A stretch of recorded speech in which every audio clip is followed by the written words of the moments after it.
आज हम चैप्टर 2 करेंगे सिंपल इंटरेस्ट। तो सिंपल इंटरेस्ट में सबसे पहले हम लोग फॉर्मूला देख लेते हैं। सिंपल इंटरेस्ट का शॉर्ट फॉर्म है एसआई। एसआई का PRT/100। ठीक है, तो यहाँ पे P क्या है? प्रिंसिपल। ठीक है, और R क्या है? रेट ऑफ इंटरेस्ट या रेट, और T क्या है? टाइम। ठीक है, तो ये टर्म्स है कुछ। ठीक है, सिंपल इंटरेस्ट का प्रिंसिपल, रेट, टाइम, ये सब फॉर्मूला तो एक ही है एसआई का, और एक अमाउंट का फॉर्मूला है। दो बेसिक फॉर्मूला है, लेकिन होता क्या है, कभी कभी स्टूडेंट्स समझ नहीं पाता है, प्रिंसिपल निकालने बोल देता है, एसआई दे दिया है, प्रिंसिपल निकालने बोल देता है, तो यहीं से डिराइव होगा प्रिंसिपल का भी फॉर्मूला। लेकिन होता है कभी कभी स्टूडेंट समझ नहीं पाते, तो हम लोग यहाँ पे सब फॉर्मूला देख लेंगे। प्रिंसिपल का अगर फॉर्मूला डिराइव करना है, प्रिंसिपल का फॉर्मूला क्या होगा, यहीं से डिराइव होगा।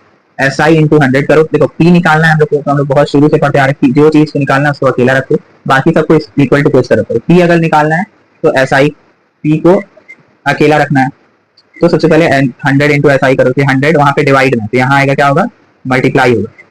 फिर उसके बाद पी रहेगा यहाँ, तो बचा क्या, आरटी। आरटी पी के साथ मल्टीप्लाई है, तो यहाँ आएगा क्या होगा, डिवाइड हो जाएगा। ठीक है, तो ये प्रिंसिपल का फॉर्मूला होगा। उसके बाद अगर रेट देखेंगे, रेट का फॉर्मूला आर ले लेते हैं सिर्फ, तो rate is equal to, rate को अकेला रखना है तो सबसे पहले 100 इंटू एस आई करेंगे, एस आई इंटू 100 कर दिए, और रेट को अकेला रखना है तो पी और टी नीचे आ जाएगा, पी इंटू टी। ठीक है, तो ये रेट का फॉर्मूला हो गया।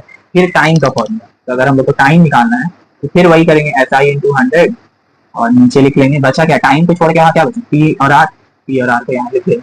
याद करने का सिंपल तरीका है कि एस आई निकालना है तो ये पी आर टी बाई 100 याद करना होगा। एस आई के अलावा पी आर या टी में से कुछ भी निकालना है तो सब में एस आई इंटू 100 ऊपर होगा, नीचे जो बचा उसको बैठा दो। जैसे अगर पी निकालना है तो एस आई इंटू 100 ऊपर हुआ, पी के अलावा यहाँ पे क्या बचा, आर टी बचा, तो नीचे आर टी हो जाएगा।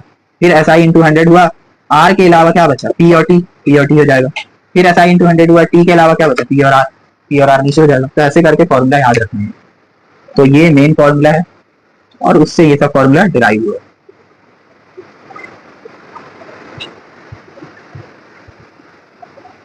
ठीक है, अच्छा उसके बाद अमाउंट क्या होता है, जैसे कि मान लो हम लोग बैंक में कुछ पैसा रखते हैं। ठीक है, तो बैंक वाला को कुछ पैसा देंगे, 1 साल के लिए रख देंगे, तो बैंक वाला के पास 1 साल के लिए पैसा रखे हैं हम लोग, अपना पैसा, तो बैंक वाला उससे कुछ बिजनेस करेगा, कुछ भी फायदा होगा बैंक वाला का, एक साल के लिए यूज कर सकता है। तो हम लोग को क्या देता है, बैंक वाला इंटरेस्ट देता है उसके ऊपर। ठीक है, वो जो पैसा रखा है 1 साल के लिए, उसके ऊपर इंटरेस्ट देता है। तो 1 साल बाद जो इंटरेस्ट आएगा वो पैसा, और जो हम लोग रखे थे वो पैसा, दोनों हम लोग का हुआ, तो दोनों मिला के अमाउंट बनता है। ठीक है, तो उसको बोलते हैं अमाउंट। तो अमाउंट का